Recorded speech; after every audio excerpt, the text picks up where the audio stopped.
In The Man Who Killed Boys, Clifford L. Leyendecker examines Gacy's methods, asserting that despite his considerable size and physical presence, Gacy had a remarkable ability to appear utterly harmless.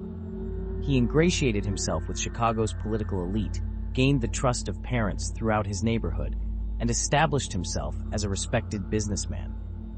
It was this cultivated respectability that allowed him to operate so long without suspicion, even as the bodies accumulated beneath his floorboards.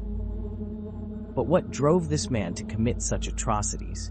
Gacy himself would later offer various explanations, each more contradictory than the last. He claimed some victims had threatened him, others had offered sex for money, and still others had simply been in the wrong place at the wrong time. Yet running through all his explanations was a current of deep-seated rage, particularly toward young gay men, even as Gacy himself struggled with his own sexuality.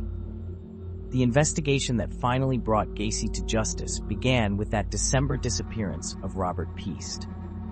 Unlike some of Gacy's previous victims, many of whom were runaways or troubled youth whose disappearances drew little attention, Piest was a well-liked suburban teenager from a stable family.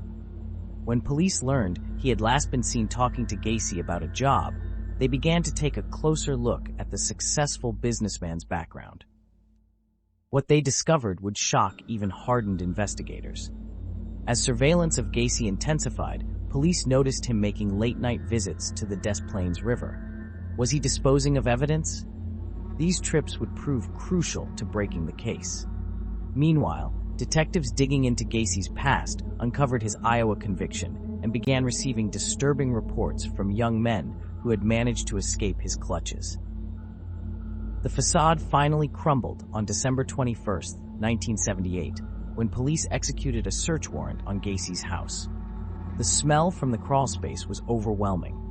Over the next several months, investigators would uncover the remains of 29 young men and boys buried there. 4 more victims had been dumped in nearby rivers when the crawlspace became too full.